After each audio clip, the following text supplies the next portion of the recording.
Well, what is it? What is that? What is it? Alphabet. It's a P. It's a P. Mira que te ves cara de pendeja. What? ¿Tienes el P? So growing up, whenever I would hear people say, mira que tienes el P en la cara, it's like, oh, the P is in my face, cara de pendeja, which means an idiot? Do I like P? No. Do I like P? Do you like P? If someone tells you, te ves cara de P, how do you feel about P? How do you feel about P? So as my son once asked my husband, he said, but what is it? And my husband answered him, P. But my son looked at it again, yeah, but what is it? And my husband says, it's still a P. And I have to wonder sometimes how we are all that way. Because I told you what it looked like to me before. But could we see it a different way? Can we see it a different way? As a child, as I learned things in English and in Spanish, I would try to force myself to think of things in different ways. Did he really mean that? She mean that? Sarcasm is so ill-spent on me because I don't get it. Okay? So how can I see that differently? But you're going to see it differently too. Because P is the symbol for linear momentum. P is the symbol for linear momentum. But still, what is it? What is it? I'm a very visual learner and I'm a kinesthetic learner. So because I was a classroom teacher, my poor kids, they had to be very visual and kinesthetic with me. So guess what? Stand up, please. P is the symbol for linear momentum. So I have to think, but what is momentum? What is that? I don't even know what that is. And so I have to think about my everyday life. What is momentum? Where do I see examples of everyday momentum? If we think about momentum and we think about systems that are experiencing momentum, here's your system. Go ahead, put your hands all over your system. Not physically, just kind of like this, okay? Here's your system. Breathe in, breathe out. Here's your system. In you right now is momentum. You have momentum. You might be conserving that momentum this moment, right? So I'm going to step back here just a little so I don't fall off the stage because that would be hilarious. And I want you to do what I do, and I want you to think in your head about what your day looks like. I don't know what you do whenever you start thinking. Maybe you do like this. I tend to do that like this. I'm not really sure. I'm trying to hold myself down. Not sure. So I got to get up. I got to get the kids there. I got to do this. I got to go to work. Are you moving? Are you moving? Are you thinking of all the things you need to do? And I got to go to work. And what about the dentist appointment? Who's going to pay? I don't see you moving. Come on. You're supposed to be like me. Okay. So come on. And I'm thinking, I've got to do this. I've got to do that. We got this at work. We got that at work. We got so many things. And you're doing like this. And that's what we feel like. Our dogs do that too when they call their what? Chasing their tail. Has anyone ever felt like that? That's angular momentum. So you were still in momentum. But the kind of momentum that we want, you know, when you think of yourself, you know, when you ran that race and you won, remember? You started slow. Can you do like me? Yeah. Can you start it slow? Yeah. You're slow, like one baby step, one more mile and another mile, and you're running that race. And when you are really gaining the speed and you come across that finish line, what do people look like when they're running across? Yes! In momentum, linear momentum, right? Okay, so we have angular momentum and linear momentum. Go ahead and have a seat. So, again, what is that? It is the symbol for linear momentum. And now I've given you a couple of examples of when you're conserving your momentum, when we're engaging in angular momentum, and when we're engaging in linear momentum. But still, what is it? What does it look like? What does it feel like? What does it taste like? What does it smell like? If we think about everyday things, for examples of momentum. I like to do it all the time when I'm at the red light. This is a real discussion I had with my husband. I said, I really need a V6 engine in my car. He goes, why in the world do you need that? Why do I need that? Because when the light turns green, what are we going to do? I'm going to take all those cars, right? That's why I need a V6 engine. But you think of it also, how many of you like roller coasters? Anybody? Very few like roller coasters? What? And how does the roller coaster go? How does the roller coaster go? And it's going up and up. And first you're like, oh, I hate to go on the roller coaster because it's so scary. I really don't want to go on the roller coaster. But you still get on, don't you? And you get on, and it goes click, click, click, up, up. How's it going? What are you doing? Well, it depends on who you are. Hyperventilating. Some of you are feeling sweaty. Some of you are holding on to the bar very, very tightly, and it's going up, and it's going up, and it's going up, and what happens? And then you go, and you're going so fast, and some of you are, let's do it again. And this time, let's do what? Let's raise our hands. Just like the linear momentum when we see racers going across that finish line, like, it's amazing at races, even when they're the very last ones running across the finish line, they're still like, yeah, thank you, I made it. Because it's in them. So when we're thinking of momentum, and we're thinking of the different examples, I want to encourage you to come with me for 1 second and go outside of your body for just 1 minute. Actually, technically like 16, okay? So, because that's about what we have left. Go outside of your body for just a minute. When we think of momentum, why are we seeking it? What does it look like? The only way I know to learn about things is not to learn just what they are, but what they aren't. So I can think about momentum. When does it occur? For each of us, it happens in a different way. But what we know is true with momentum is that it's because we are trying to move towards a desired change. Trying to move towards a desired change. But that momentum looks different for each one of us in this room. And at different times of our life, it looks different. Because there's all kinds of momentum. So remember, we're only talking about you. Remember your system? Remember your system? We're only talking about you.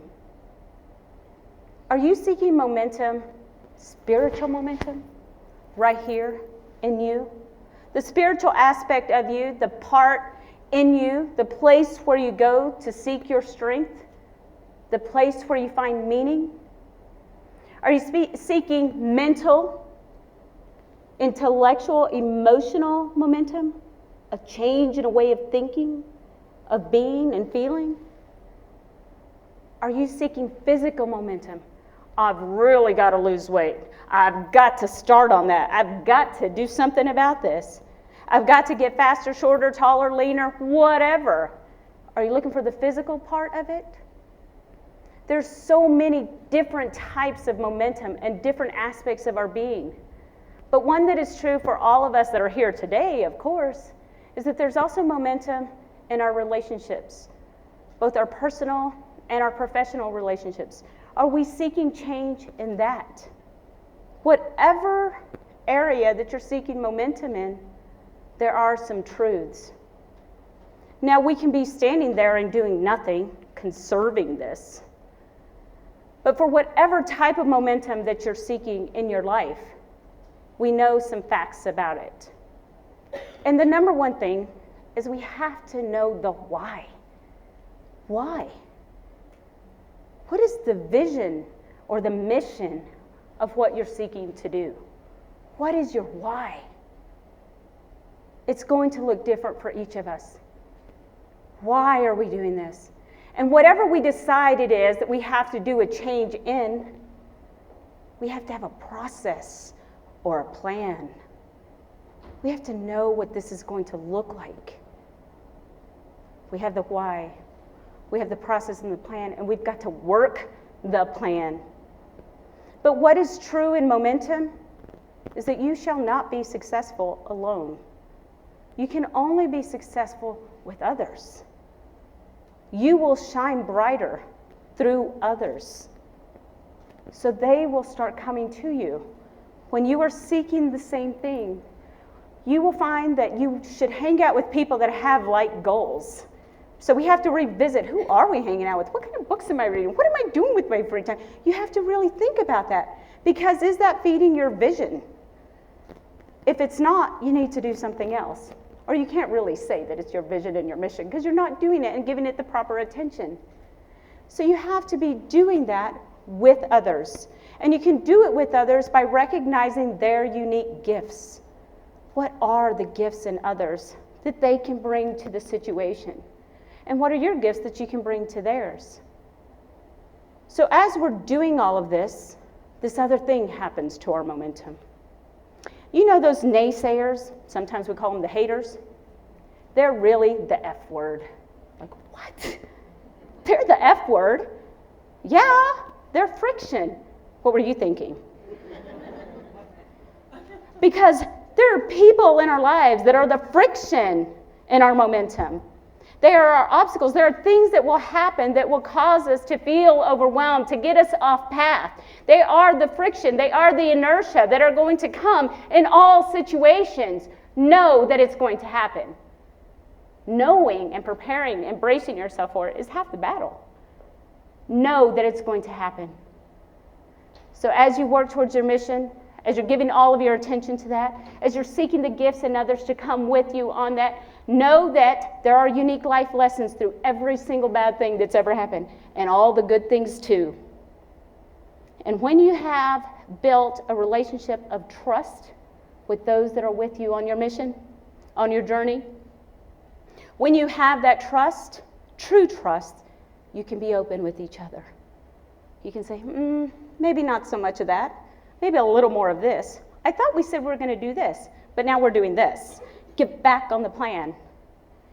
If we have that openness with each other, slowly, slowly, slowly, and faster and faster and faster, we will get there. But even the slow steps count, because crawling is progress. We don't always feel that. We're so tired. I can barely move.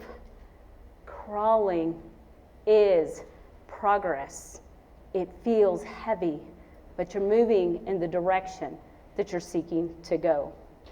And when you've gotten there, it's important to know and recognize that we are all connected in some way. That this movement, this momentum that we sought at that time, for whatever reason, there was a reason that we're connected with all the people that came on that journey with you. And we have to remember to express our gratitude to them. Thank you for going on this journey with me. Thank you for believing me. Thank you for bringing your gifts. Yes, we can also thank the F words. We will thank that bad thing that happened. We will thank the friction and the inertia, because even if we didn't learn what we could do, we learned what we couldn't do. We can be so thankful, and expressing our gratitude to the universe brings it all back, because it does replicate itself. And so knowing these truths over the years and being a person that is brought in to bring change to different organizations and to different situations, I know that all of this is true. Being asked to come here was so timely. It's amazing the way the universe will prepare things and send it back to you. Because I recently have overtaken a huge change in my situation, my professional situation, and I am reminded, work the plan, work the process, stay true. Yes, we will have challenges. Yes, we will fall. Yes, we will crawl. But you stick to the plan, you gain momentum. And this has been true all of my life. So if you will stand again, because I know you were asleep after that lunch.